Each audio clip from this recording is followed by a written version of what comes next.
Assalamualaikum. Ni saya baru nak makan nasi. Tadi saya buat sambal belacan kan. Ni sambal belacan saya.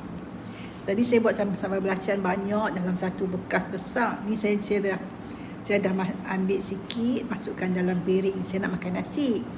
Jadi saya nak tunjukkan tadi saya perah asam limau kan.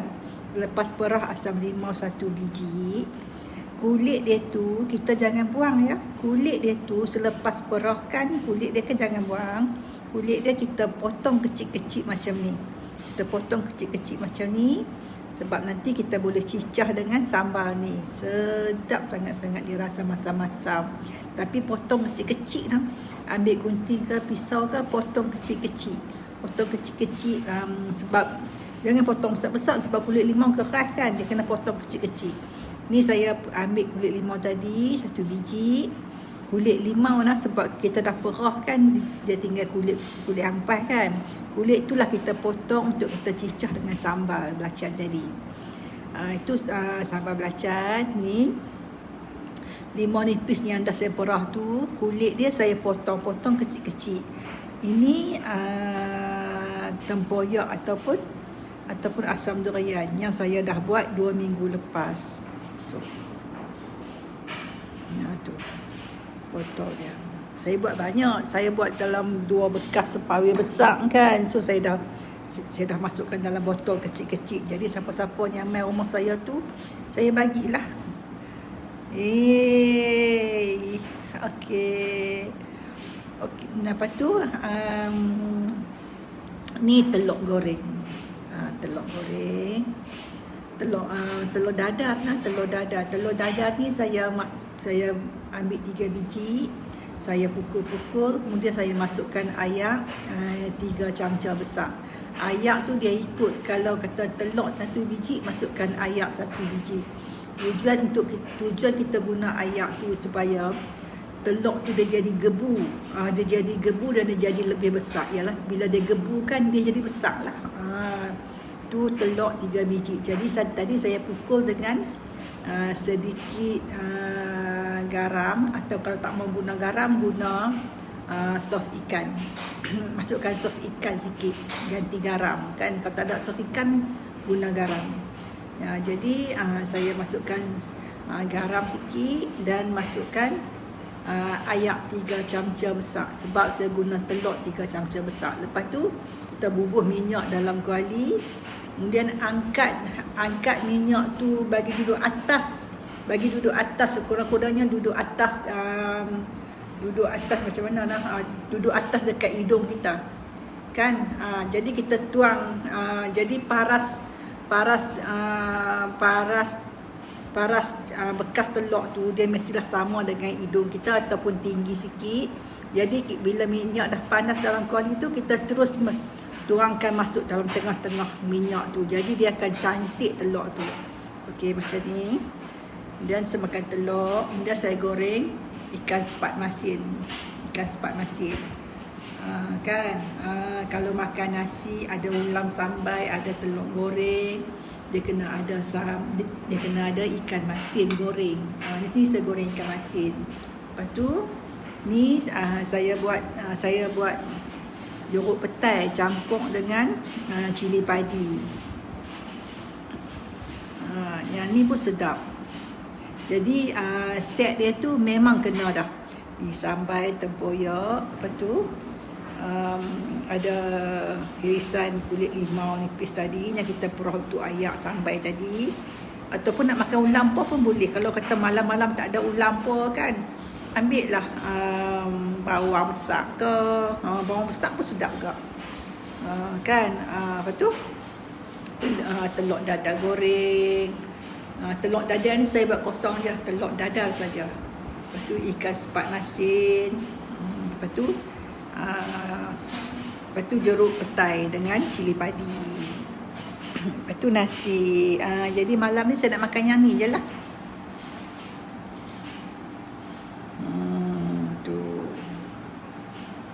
Okey, makan yang tu dah. Okey, saya cuma nak habaq. Tadi masa buat video sambal tadi lupa nak habaq kata kulit limau yang kita perah ni, limau nipis yang kita perah dalam sambal tu, kulit dia jangan buang. Kulit dia kita boleh iris kecil-kecil, kita boleh makan dengan sambal balik. Sedap. Memang sedap semuanya. Memang gu dia.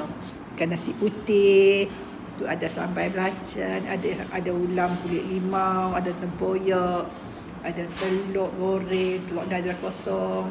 Kemudian ada ikan sepat goreng. Ikan sepat ni, cara saya goreng, anak-anak saya suka. Sebab saya goreng, saya ambil ikan sepat tu, saya rendam dulu ikan sepat tu dalam 5 minit atau 10 minit. Kemudian kita tuang ayak dia tu. Kemudian kita panaskan minyak. Bila minyak panas, kita masukkan ikan sepat tu. Tapi di sini saya cuma nak abang, saya tak goreng ikan masin, saya tak goreng garing, sebab saya tak suka goreng garing. Yang pertamanya tu, sebab bila goreng garing, nak cubit isi dia susah, sebab isi dia keras. Jadi kalau saya goreng ikan masin, saya goreng tak garing, jadi isi dia masih lembut lagi. Jadi nanti bila kita nak makan, senang cubit, senang sebab sedap. Kan? Tu senang. Tu senang. Jadi yang goreng ikan masin, saya tak goreng garing. Saya goreng sederhana saja, supaya bila kita cubit senang keluar. Kalau kata kita goreng garing, ikan masin tu keras dah lah ikan masin tu, tulang banyak, kadang-kadang tercucuk dekat jari tulang kan. Jadi isi dia pun, kalau kita goreng, isi dia pun akan jadi keras, akan jadi menipis kan. Jadi kalau kata kita rendam dalam 5 minit, 10 minit, isi dia tu akan bangkit semula. Jadi bila isi dia bangkit semula tu, kita goreng, kita tak goreng garing, dia akan jadi isi macam ni lah. Dia senang keluar lah. Kalau kata goreng macam ni, kita buat nasi goreng, lagi senang, lagi sedap.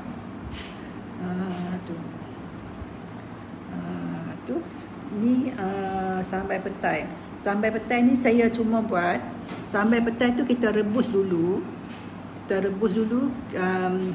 rebus dulu. Rebus pun jangan lama sangat lah, jangan sekejap sangat kan. Agak-agak dia, bila kita picit tu, dia senang tanggal daripada kulit dia pun dah okey dah. Jadi bila petai dah direbus, kita sejukkan sekejap, kemudian kita picit-picit isi dia supaya keluar isi tu daripada kulit kan, tanggal kan. Jadi bila isi dia semua kita dah masukkan dalam satu bekas, asingkan kulit dia. Jadi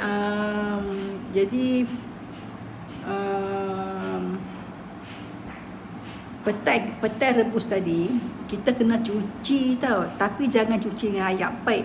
Ambillah ayak tapisan minuman tu kan, ataupun ayak mineral ke apa ke, ataupun ayak masak sejuk ke, asal jangan guna ayak paip.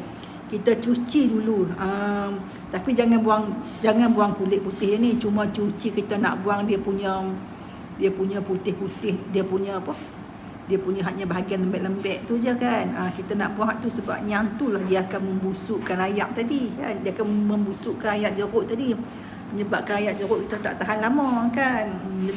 Jadi cuci dulu, bagi bersih tu, tapi dia masuk dalam botol. Bila masuk dalam botol, ambil lah, ingatlah, bila buat sirup petai, jangan guna ayak paip kan. Kalau nak senang, beli ayak botol mineral tu. Beli ayak botol mineral, ataupun ayak tapisan kita yang bukan ayak minuman. Ayak minuman tak boleh, dia kena guna ayak mineral. Ayak mineral ataupun ayak di rumah kita, ayak masak sejuk ke, atau ayak suling ke, ayak sulingan ke, biopure ke, apa benda ke kan.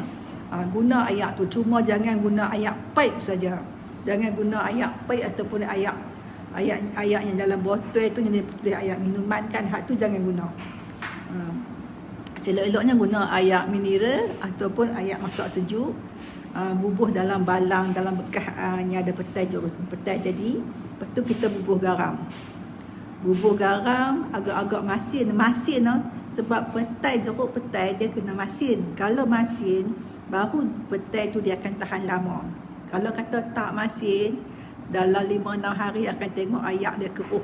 Kalau ayak keruh tu bermakna memang dia tak cukup masin. Kalau kata ayak keruh, buang ayak tu, isi balik ayak baru, bubuh garam banyak balik.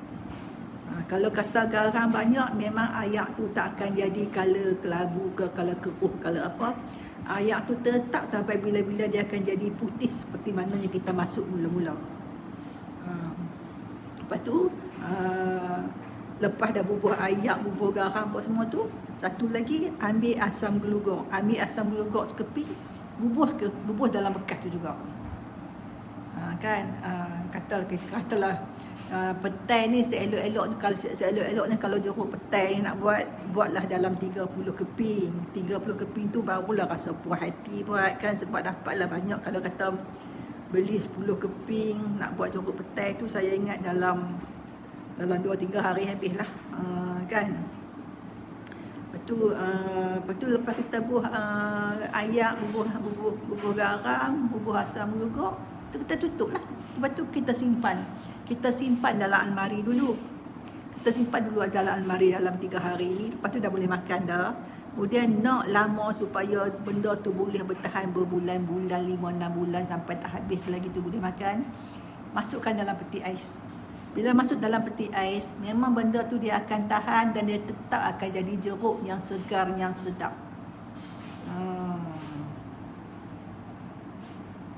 Itulah no. Okey, terima kasih. Assalamualaikum.